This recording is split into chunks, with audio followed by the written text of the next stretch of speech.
We're going to start the meeting with a few of Tabor items before we get into our speakers. And one of the things I want to announce is Sly, our government affairs chair, turned in his resignation back January the 3rd. He's preparing himself to run for an office, to be a candidate for an office coming up, and he wants to step back and prepare himself for that. He will still participate with Tabor and probably coming to us for support, but I will be announcing a new government affairs chair in the near future. I want to acknowledge, is Regina Glenn in the room? Yes, she is. Okay. As you know, at our last meeting, Phil Buzzy from the chamber was here, and he was letting us know that they were making some changes with the UEC and that they will be announcing those changes. And I'm proud to say it was announced on the chamber website yesterday. The new Vice President of Multicultural and Small Business, and that's Regina Glenn. Congratulations. We did a survey membership, and we put a survey out to the members as to what it is that they want us to focus on, where they see a need that Tabor can help them with their businesses. And out of that survey, and it stands out, there were 3 things that was pointed out that the members wanted. The number 1 thing was access to capital. The second one was public bidding reform. And the third one was WIMBY issues. At our last meeting, we had the city who talked about and announced the city inclusion plan, everything that the city was doing, and with the mayor's support, and the contracting opportunities that we've gotten based on that, and their goals, and the increase in percentages, and what they're intending to do in 2012. We also had Kathy and Frank with our Economic Development Committee talked about the state, the OMWBE Ad Hoc Committee, what it is that we're doing on the state contracting issues, and the report that we have given to the governor to help us on the state level.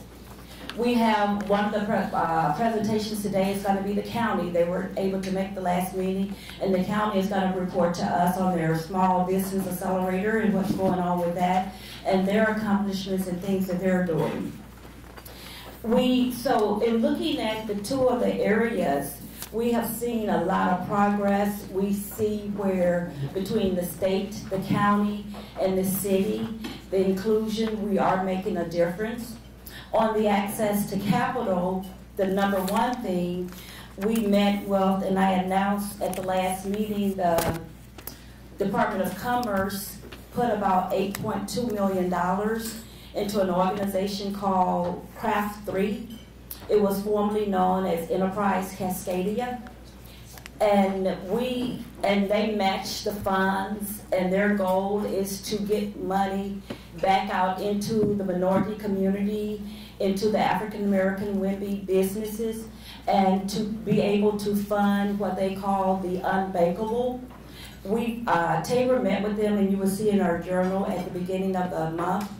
It was a really great meeting. We were very impressed with them. 2 of the firms that has met with them has already gone through the process and been approved. They will be at the next meeting to talk even more about that.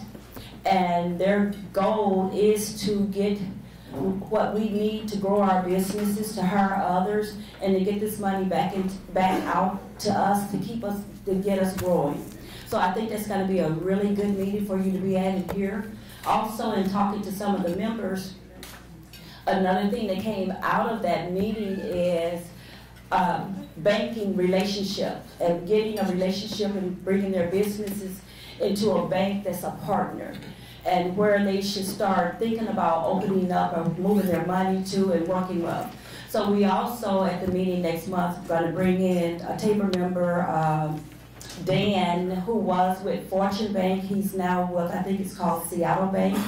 We're asking Fortune Bank to come in, and we're going to bring in Boeing Employees Credit Union to talk about their business banking relationships, so you can have a choice and kind of get a feel of any of those that are looking for where to move their funds to and who to bank with. that you can meet with them at the next meeting, and we're going to talk about that.